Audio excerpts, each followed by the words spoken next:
Você já ouviu aqui mesmo falar de matemática pura e aplicada. São dois conceitos, não se envergonhem, difíceis da gente separar bem. Eu daria um exemplo bastante vulgar. Por exemplo, a geometria, até Pitágoras, era pura aplicação. A gente conhecia um fato, aplicava para medir, para desenhar, para construir. Era matemática aplicada. A partir de Pitágoras, e teve seu ápice em Euclides, o homem passou a fazer matemática pela matemática. Construiu um arcabouço intelectual, construiu um modelo, matemática pura. Será que eu poderia fazer a mesma divisão com as artes? Vou tentar algo semelhante. Eu diria que o cinema e o teatro são artes puramente representativas. Já nas artes plásticas, a escultura e a pintura, ora são figurativas, mas quando são abstratas, ainda assim estão representando algo. Já na música, há uma pequena diferença. Vamos tomar Vivaldi, A Primavera. É uma bela música. Mas se ele chamasse aquela música de Sorriso de Criança, eu também aceitaria do mesmo modo. O som não representa o olho, a criança ou a primavera. Ela suscita sentimentos. É desta arte dita pura que vamos falar hoje. E como ela mexeu com os povos de diferentes culturas em diferentes épocas. Dividiu-se o espectro sonoro de maneira diferente. Fez-se música árabe, música grega, música contemporânea, música antiga. Fez-se música, tratou-se do seu objeto primordial, o som.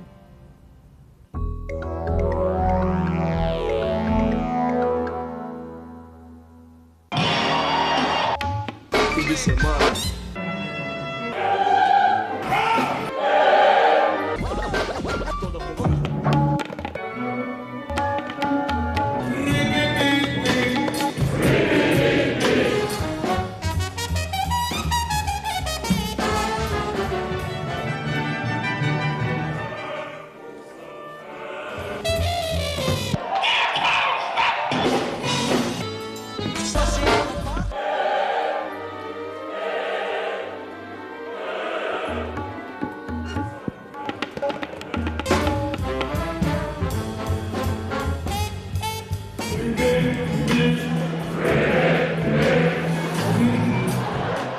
A música mexe com as pessoas, não resta dúvida. Pode despertar alegria, tristeza, comover, excitar. Mas muito antes da música existir, existe a sua matéria-prima. Os sons, no seu estado mais puro, servem ao compositor, assim como a paleta de tintas pode servir ao artista plástico.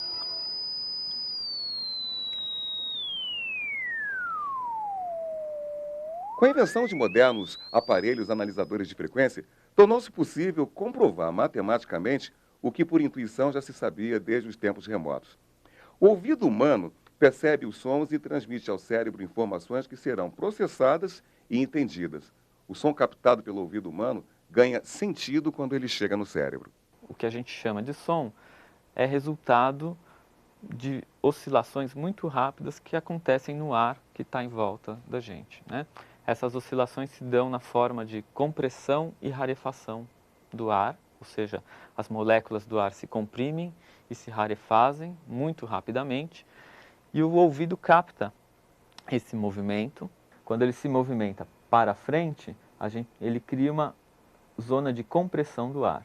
Quando ele se movimenta para trás, ele cria uma zona de rarefação do ar. Então aqui a gente teria uma representação dessas zonas de compressão, rarefação, que a gente pode representar como uma onda que vai se propagando. Quando ela está positiva, ela representa a compressão. Quando ela está negativa, ela representa a rarefação do ar. As notas musicais, na verdade, são variações da frequência de oscilação. Por natureza, os sons podem ser curtos ou longos, graves ou agudos, fortes ou fracos, e podem ser facilmente reconhecidos por sua fonte sonora.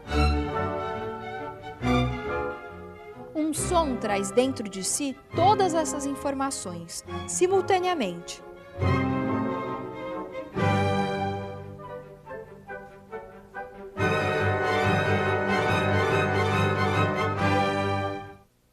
exemplo, se alguém emitir um som que tem uma determinada frequência de vibração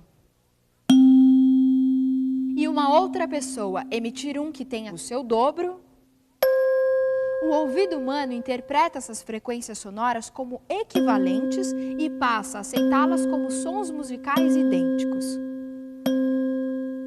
Desde a antiguidade, nas mais variadas épocas, os povos se utilizaram desse conhecimento para organizar suas criações musicais. Desenvolveu-se o costume de utilizar os sons que o nosso ouvido reconhecia como equivalentes, como limites de uma espécie de espaço sonoro que poderia ser dividido, ou melhor, fracionado. Uma maneira bastante comum de fracionar esse espaço entre dois sons equivalentes, Dó e Dó, por exemplo, é em 7 partes. Por gerar 7 notas, criou-se a denominação oitava para este ciclo, já que o oitavo som passa a ser considerado o primeiro do espaço equivalente, dando a impressão de voltar ao início e, assim, virtualmente, até o infinito. Em lugares onde certas tradições milenares ainda são mantidas, podemos ir buscar mais informações sobre as variadas maneiras de organizar os sons com o propósito de fazer música. Aquela mesma oitava, dividida agora em 5 sons ao invés de 7, pode ser ouvida na China, na Indonésia, na África ou nas Américas. Estes 5 sons dão o sabor característico das músicas orientais.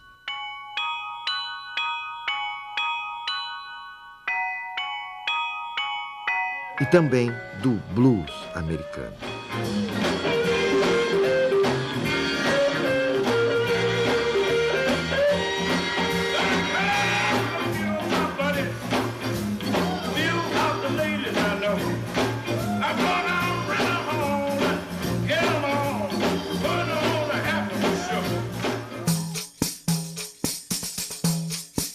Por sua vez, árabes incluem na sua tradição até 24 divisões desiguais no interior da oitava, criando combinações que levam a 133 maneiras de agrupar os sons.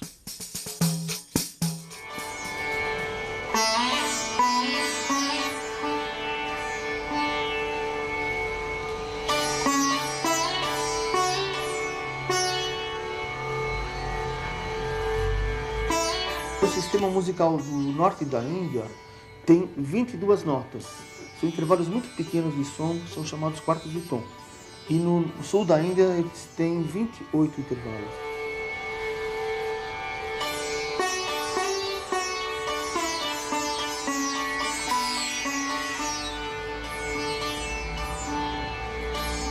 Uma vez tem um congresso de musicologia na Índia e estava o maior quebra-pau, o pessoal do norte falando que eram 22 divisões e o do sul falando que eram 28. E eles não se entendiam, até que entrou um ancião, que era um grande músico. Ele entrou, fez silêncio na sala e perguntaram para ele: mestre, são 22 notas ou são 28 notas? Ele falou: não existe essa questão. Música é como água, são infinitas as divisões.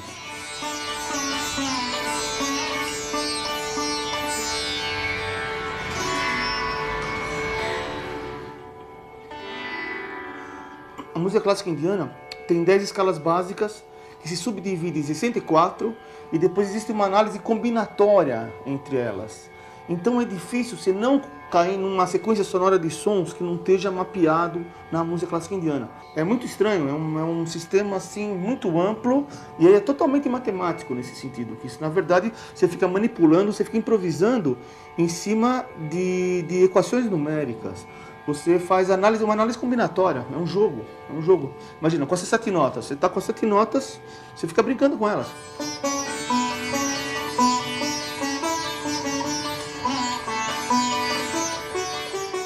É uma geometria precisa, é uma geometria mágica, mas ao mesmo tempo é uma geometria não extremamente calculada como um metrônomo.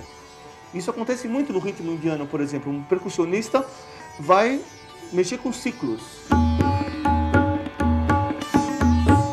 Porque o tempo na Índia é sempre pensado como um ciclo.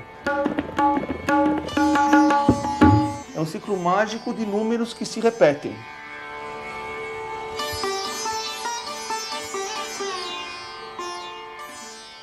O ritmo, eu acho que é uma coisa inata no homem, né? Ele já nasce com um metrônomo dentro do peito, como dizia Villa-Lobos, que é o próprio coração, né? E a respiração.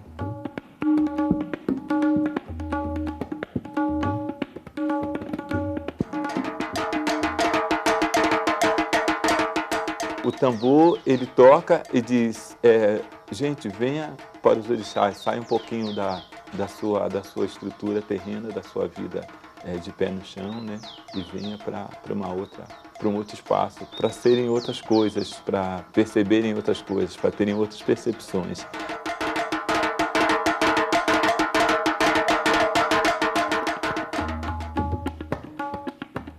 Esse ritmo é a representação matemática cósmica, porque ele está presente na natureza, e está fortemente presente, obviamente presente, às vezes não tão obviamente assim, mas na música, evidentemente, e nos instrumentos de percussão em geral.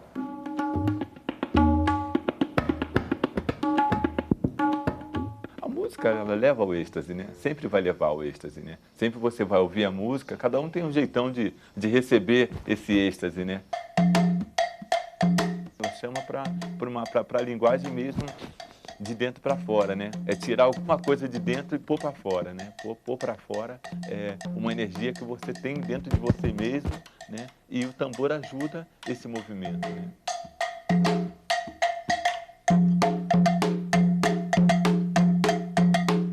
O ritmo, ele contém uma pulsação. Se ele contém uma pulsação, ele contém um metro, né? Esse metro é passível de ser subdividido. Você vai ampliando e vai combinando essas variações, você tem uma infinidade de combinações e de resultados extremamente sofisticados e complexos que não deixam de estar, todos eles, atados entre si. Quer dizer, todos eles têm uma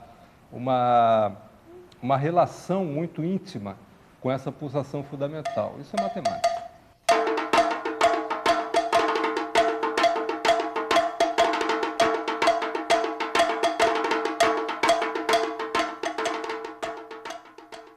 Vamos continuar nossa viagem através dos tempos e descobrir que durante muitos séculos, e mesmo nos dias atuais, a música continua servindo como uma espécie de ponte entre o céu e a terra.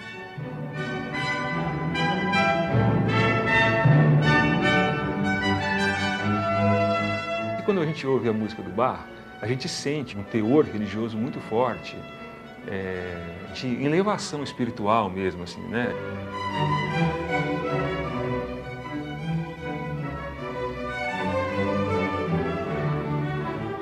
E, ao analisar a música dele, você também vê um amor tão grande à pesquisa musical, matemática, quase científica, entende?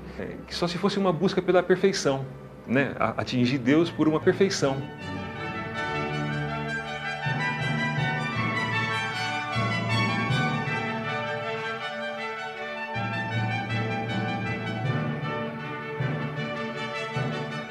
Na época do Bach, estava sendo definido o que depois ficou sendo conhecido como o período tonal da música. A partir do Bach, a dimensão do acorde, que são notas tocadas ao mesmo tempo, né, começou a fazer sentido. Então, o Bach já escreve pensando assim e também pensando do jeito antigo. Ele mistura as duas coisas, né?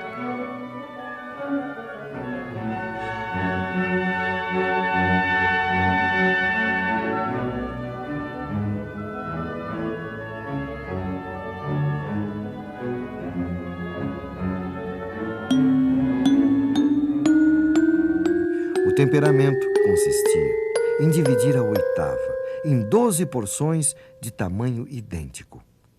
Afinando os instrumentos dessa maneira, qualquer melodia poderia ser transposta para outros lugares do teclado. E a reconheceríamos como sendo a mesma música, mas em tons diferentes. Esse intervalo pode ser dividido de várias maneiras, né? Os hindus dividem, sei lá, mais do que 12, os chineses gostam da divisão em 5, né? Então os ocidentais acharam uma maneira exata, né? Bem a nossa cara ocidental, de dividir esse intervalo em 12 frações iguais, né? Isso foi chamado de temperamento, porque é um temperamento em relação à natureza. Imagina que você pega um tubo, assopra esse tubo, né? Sai uma nota bem grave. Aí você assopra de novo, sai outra nota, que vai ser a oitava da primeira.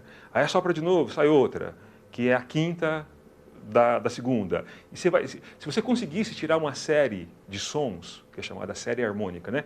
Só soprando esse tubo, não dariam essas notas aqui. Entende? Quer dizer, a natureza, os sons, da maneira como eles estão na natureza, não é a maneira como está no teclado dos instrumentos ocidentais. Essa maneira é chamada de maneira temperada.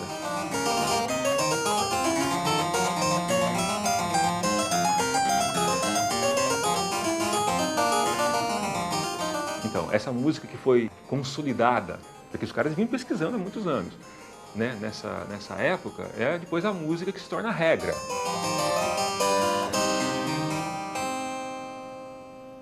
E o Bach, para demonstrar e para estudar isso, ele falou assim, 12 notas, então eu posso fazer 12 músicas em 12 tons diferentes, tanto no modo maior quanto no modo menor. Então ele escreveu Cravo Bem Temperado, em 24, com 24 tons, né? Dó maior, Dó menor, Dó sustenido maior, Dó sustenido menor, Ré maior, Ré menor. E depois escreveu de novo um outro volume com mais 24, quer dizer, 48 peças. Quer dizer, ele estava estudando, entendeu? Assim, eu vejo o Bach, não sou só eu que vejo, né? Muita gente vê como um grande pesquisador da linguagem musical, dos aspectos musicais e matemáticos da linguagem, né?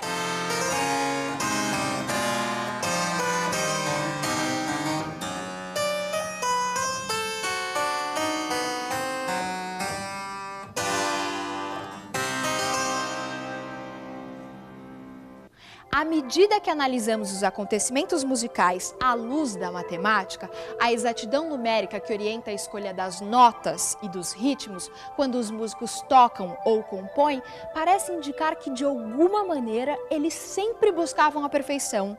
Vamos entender isso melhor?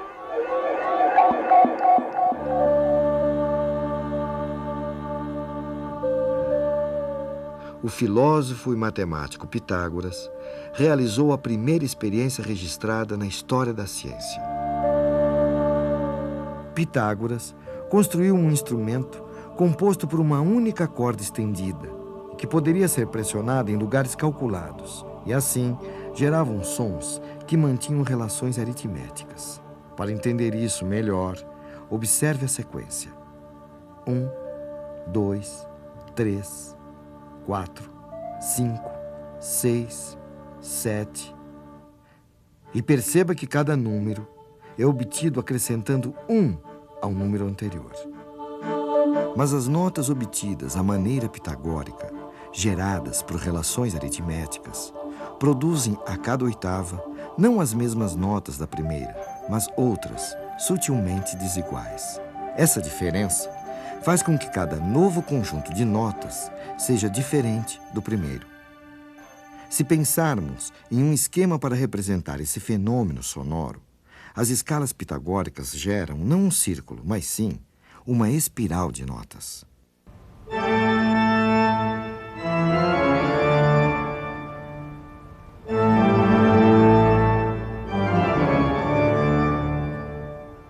A música produzida por Bach e outros músicos de sua época, por se utilizar dos acordes, que são notas tocadas simultaneamente, precisava de uma mesma afinação em todas as oitavas, para que não se tivesse a impressão de desafinação. Para isso, os músicos como Bach e, posteriormente, os inventores do piano, optaram por dividir a escala não de maneira aritmética, mas sim geométrica ou logarítmica. Na prática, a nova escala divide a pequena diferença existente entre, por exemplo, o Dó de uma oitava e o Dó da seguinte, entre todas as notas da escala. A escala temperada, dessa maneira, altera sutilmente todas as notas, criando sons não naturais. Gera, porém, uma escala circular, em que o fim de uma oitava coincide com o início da outra, e assim é mais adequada à música da época de Bach. Essa nova maneira de afinar os instrumentos e de organizar a escolha das notas só se tornou possível através de uma nova maneira de fazer cálculos. Os logaritmos foram criados por John Napier em 1614 e são um modo de fazer cálculos. essa sequência de números 0, 1, 2, 3, 4, 5 e assim por diante é uma sequência aritmética, pois cada número é obtido acrescentando-se 1 ao anterior. Já uma sequência geométrica como 1, 2, 4, 8, 16, 32, 64 é obtida multiplicando-se por 2. Pois bem, os logaritmos nasceram quando buscamos encontrar uma relação entre essas duas sequências numéricas. Perceba que uma sequência geométrica pode ser escrita da seguinte maneira. 2 é 2 mesmo, ou 2 vezes 1, ou ainda 2 elevado a 1. 4 é 2 vezes 2, ou 2 elevado a 2. 8 é 2 vezes 2 vezes 2, ou 2 elevado a 3. Perceba que agora a sequência geométrica é formada por uma base, nesse caso o 2, e os expoentes formam uma sequência aritmética. Os logaritmos são uma maneira de associar essas duas sequências. Noutras palavras, as 12 notas da chamada escala temperada ou cromática correspondem aos logaritmos de base 2. 2 elevado a 0, 2 elevado a 1 sobre 12, 2 elevado a 2 sobre 12 e assim por diante. Ao adotar o temperamento, temos uma escala circular. O resultado é que agora a espiral fechava e por mais que o compositor passeasse pelas 88 teclas de um cravo ou posteriormente de um piano, o tom ficava preservado, ao mesmo tempo que ganhava possibilidades de nuances emotivas quase inesgotáveis. A forma da cauda do piano, assim como os tubos de um grande órgão, tem o desenho de uma escala logarítmica. Se você vai dar aula de logaritmo, jovem professor ou professora, peça um pequeno tocador de CD, bote uma música de Bach, ou mesmo traga um menino com violão, ou se a escola puder, vá ao salão onde há um piano, e mande alguém tocar Bach. Ao ouvir, ele vai estar preparado para entender a ideia de logaritmo. Pois tocar Bach nada mais é do que dedilhar sobre logaritmos.